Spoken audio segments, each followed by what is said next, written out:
If you are new here, when we were trying to have our third boy, Luca, we experienced 3 losses in less than 12 months. As I was going through it, I wrote this book, and the reason I wrote it is because at the time I didn't really want to hear from people who'd already been through it years ago and were on the other side and were feeling resolved about their losses. I wanted to hear from women who were in it with me and who were going through that same heartbreak. If you haven't watched the other videos in this series where I started reading from the start of this book, I'll leave those videos linked below. Today we're picking up at about page 40.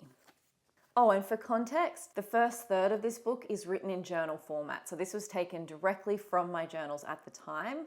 So some of these thoughts are a little all over the place. It was what I was thinking on a daily basis as I was going through these losses, and then eventually falling pregnant again with Luca. 6th of April, 2017. Sometimes I'm unsure who my grief is even for. The 3 babies I lost, or the 2 who remain, yet have missed so much. Do I grieve for my babies, for my husband, for the family I imagined, for our relationship, or my own naivety?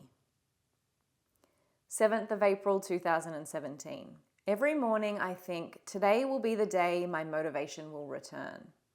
Then by the time I get through the essentials, feed the little people, maintain some semblance of normal, I'm spent.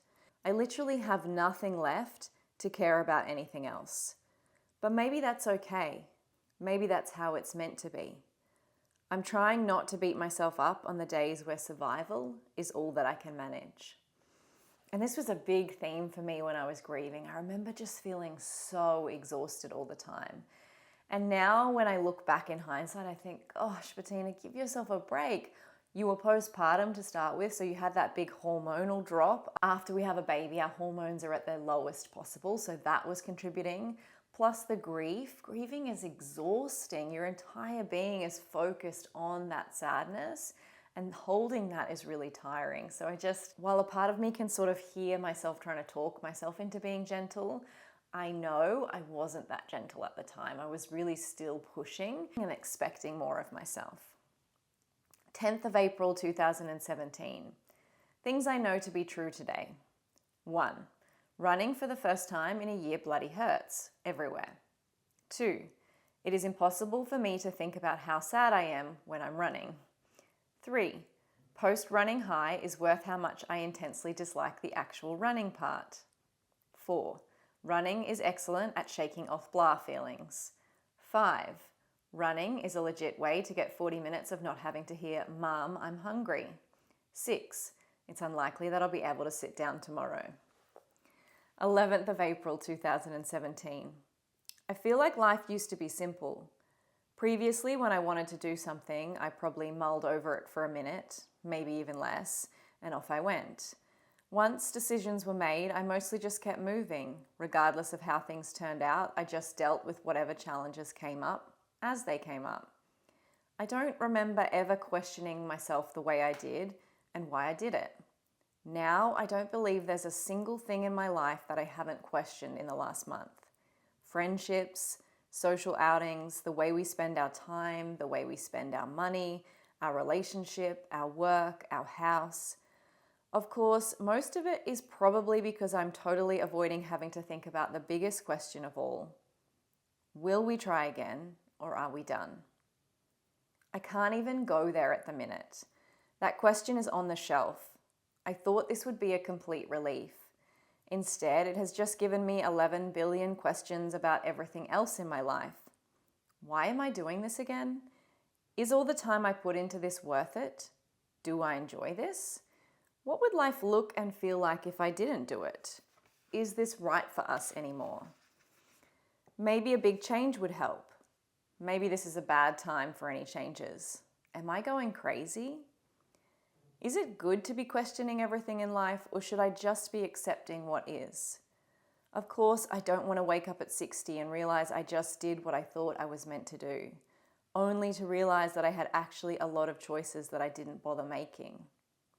But then again, isn't acceptance where happiness is found? That's what I tell people in my yoga classes. Yes, I'm totally questioning all that too, feeling like a total fraud telling people to quieten their inner voices, whilst mine is going certifiably insane. In between all this questioning, I guess I have been making some progress. I've slowly been working my way through my happy list. We went away last week as a family and it was nice to have no obligations, no work, no should-be doings. Life is so easy on holidays. The hardest decision is, do we eat out or buy something and eat in? We all like each other more. We're more patient, more connected, and then you come back to reality and everything feels like a hard slog again. Plus you've got 3,000 loads of washing to catch up on.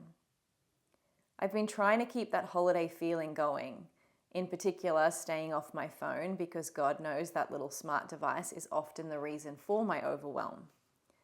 I've replaced social media with lots of reading and that feels good. Reading real books too, because there is nothing better than holding actual paper in your hands and turning real pages. Also, this means there's no chance of getting distracted and just checking in on Facebook and next thing you know, an hour has passed. I've started working through The Artist's Way by Julie Cameron. I've been doing a little bit each day, and though the commitment is only to myself, it has kept me doing my own writing and creating every day, rather than once a month when I actually have time. Journaling is something I've been doing a lot of since these losses. Writing down all my crazy thoughts definitely helps, and the morning pages task has been reminding me that I do better when I write daily, not just when it all gets too much and I hit rock bottom. It helps me avoid that cycle of, I remember to do things that make me feel good. I feel good.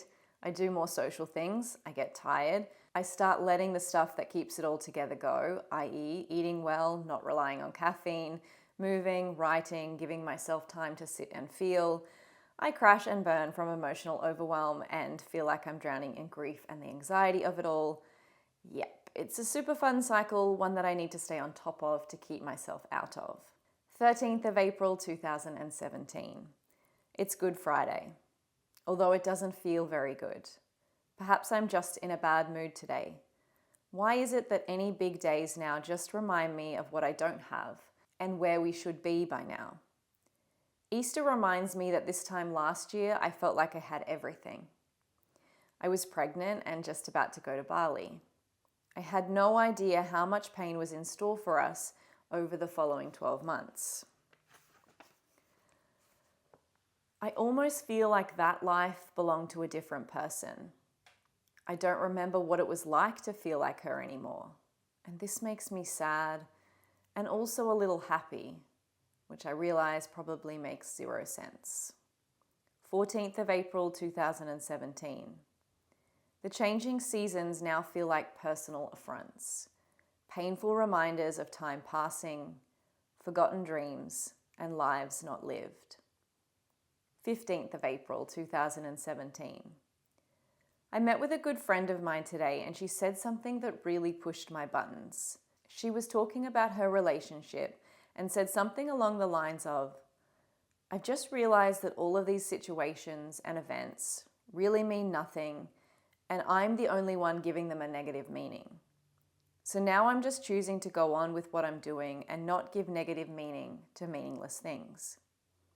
While she was talking entirely about her own situation and not about mine, I've been thinking about it all afternoon.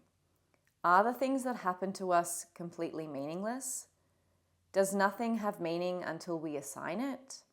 Do we create our suffering by giving situations negative meanings? If that's the case, can we choose to give something negative that happens to us a positive meaning? Can it be something that makes us feel grateful rather than completely ripped off by life? So if that's the truth of it, is this suffering my own creation? Over the last year, I've met a number of women who've experienced losses, all of whom say that rather than it breaking them, actually, their words, changed them in a positive way. The experience of loss has made them more present, loving, grateful women, mothers, partners, lovers. I keep running into this perspective everywhere. While I have moments of gratitude, I know I'm definitely not there yet. I feel like I want to interrogate these women with questions, but why? How? No, seriously, how? I want to know how they pushed past the pain and unfairness of it all to give this experience a positive meaning.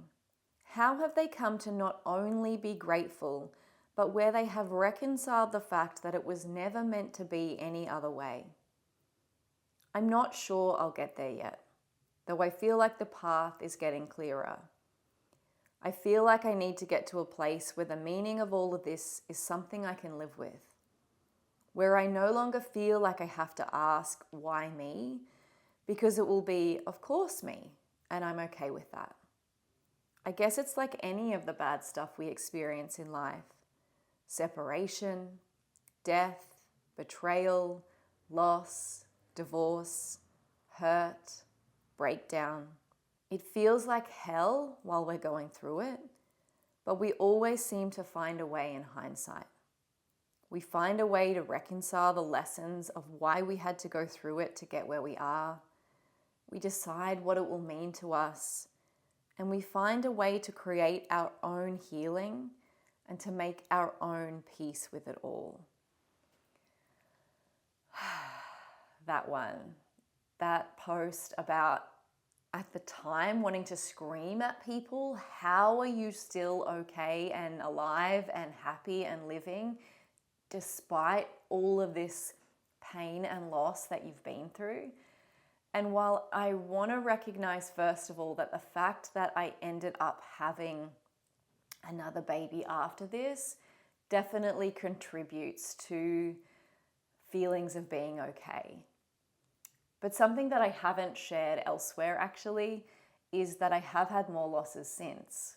And while we are no longer trying to have any more babies, I guess I share that with you to know that we got our happy ending, but then we also got more sadness, because life doesn't really tie itself up with a beautiful bow and a happy ending, and that's where it ends.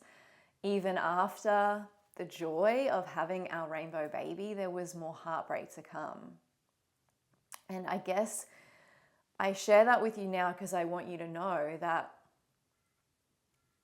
coming to a place where you feel like these things happen for a reason and you're okay with them and it's all a part of life, all of the messy, horrible parts are in many ways what make the good parts even better.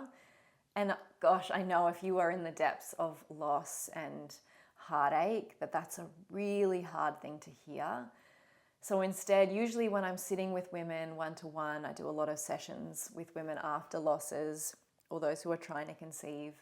I usually just say, this really sucks. This is so hard, but I know you are strong enough for this. And if that's all you hear out of this video today, please take that away. You are strong enough, and you don't have to be able to know how you're going to get through the next month or 6 months or year or whatever it is. You just have to get through today, and you just have to hold yourself tenderly today and know that there is light at the end of the tunnel, and probably the tunnel doesn't end and there will be good and bad and all of it, and that is life. And I think for me, holding on to a belief and a faith in there's something bigger than us is a part of that. Whether that's a God for you or a religion for you or whatever your beliefs happen to be. For me, it's just this knowing that I'm a part of nature, and this is a part of nature. Life and death and rebirth is all the natural world. And knowing that there's something bigger than me that probably knows what it's all for lets me not need to understand why. I don't need to ask why I've been through so many losses. I don't need to ask why it was so hard for me to make our family. And even saying that, I'm kind of grateful for all those lessons that I did learn, because I feel like in the work that I do, I'm able to hold space and connect emotionally, and I think that's actually a good thing. Like, I don't want to be emotionless in my sessions. I want to be connected to how hard this is. And even in my general counseling work, I'm connected to those people going through some of their hardest moments because I've sat and gone through mine. And yeah, I am grateful for that.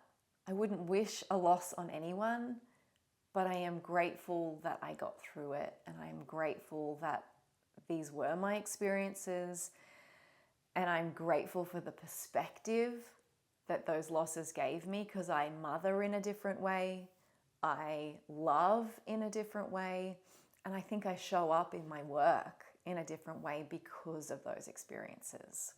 All right, let's keep going for a little bit longer. 17th of April 2017.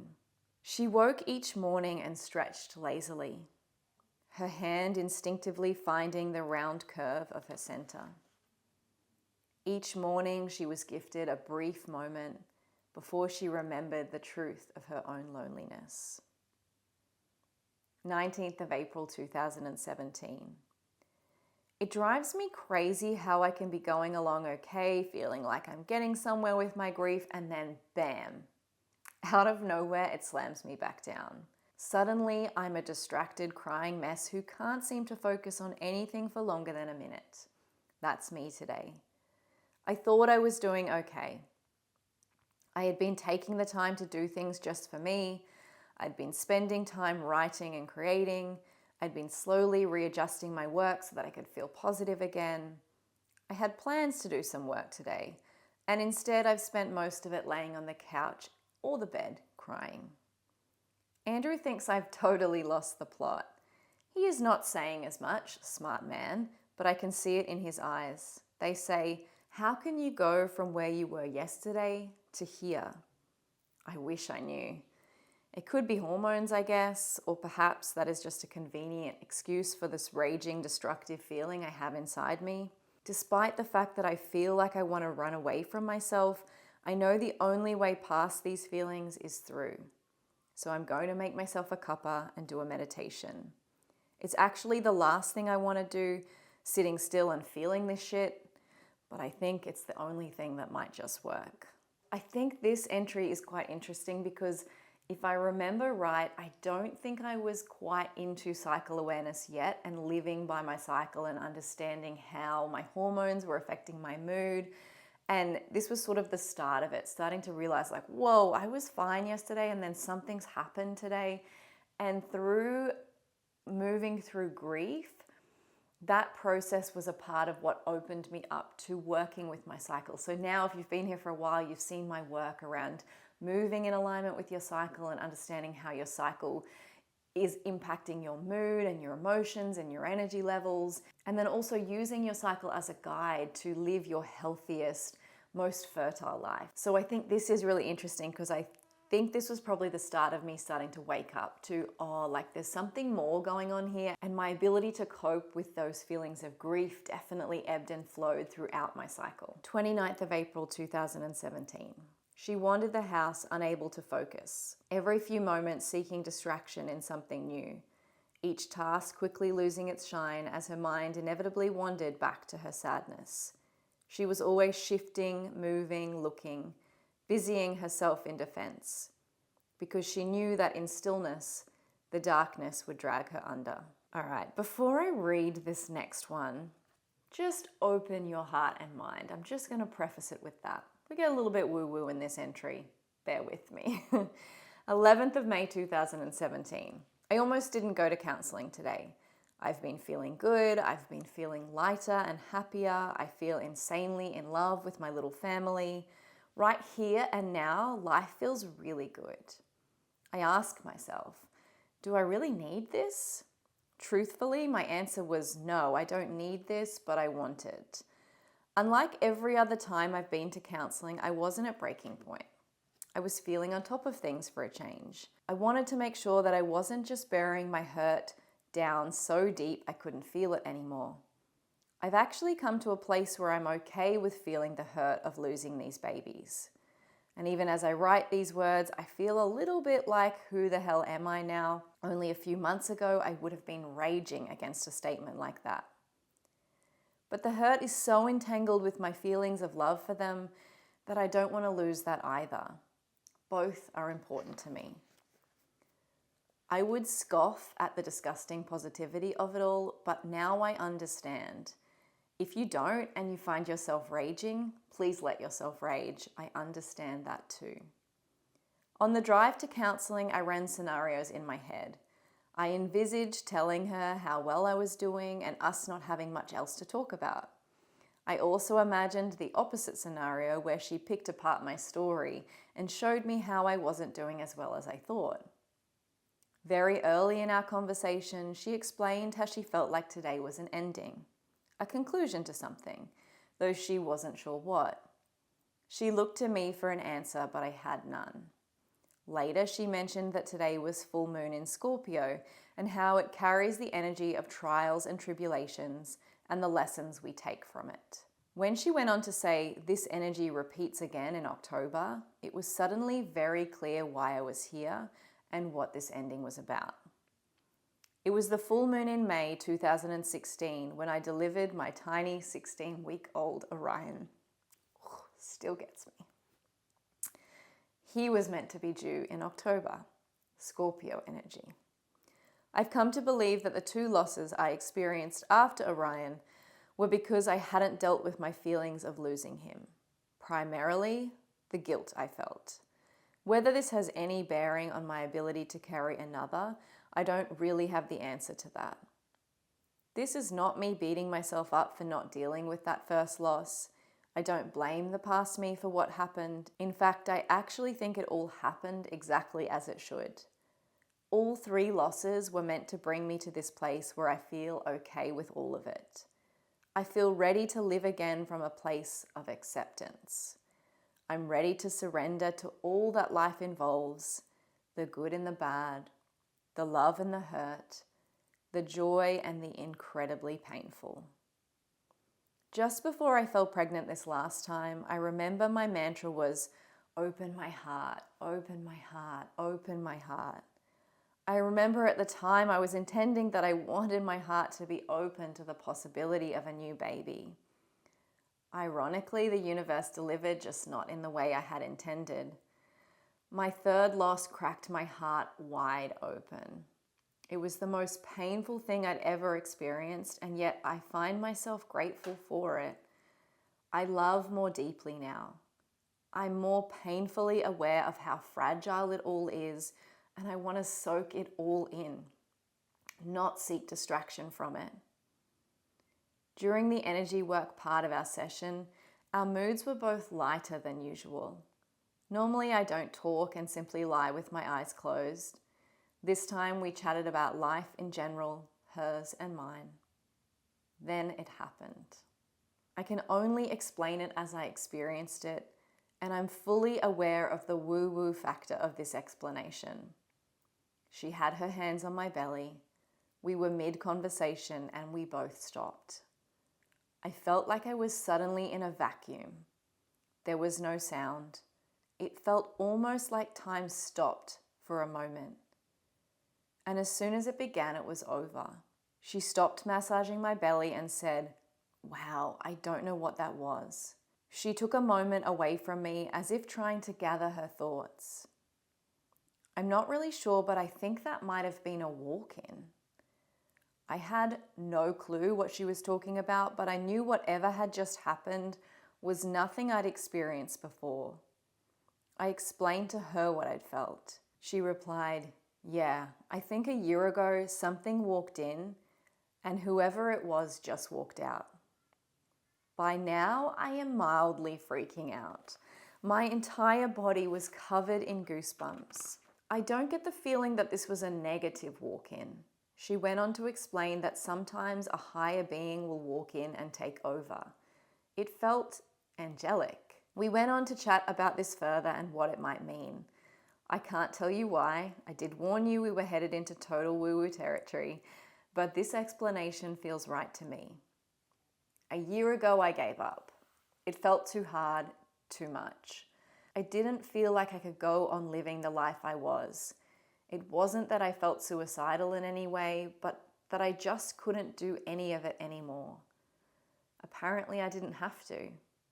I walked out of that counseling session feeling lighter and for the first time in a long time, more like myself.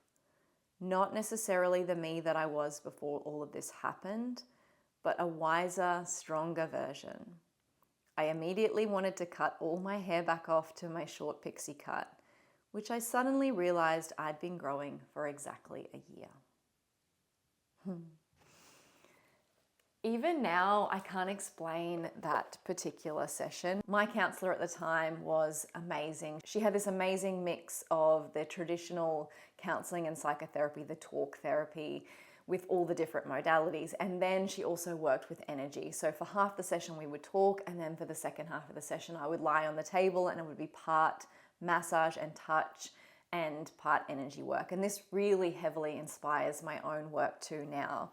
And it was just, I found it so helpful that we sort of worked through the thought processes and the emotions, and then we got into the emotions in the body. And I can't even begin to tell you how helpful that was for processing grief through this time. So if you haven't already found a counselor for yourself, please reach out to someone. You don't have to go through this alone. That will be all I'll read for today. This video is getting fairly long. I will leave a link to the book in the description box if you'd like to continue reading for yourself, or subscribe to my channel for when the next video comes out. Thank you for being here and for witnessing my journey through this, and I hope to hold that same space for you.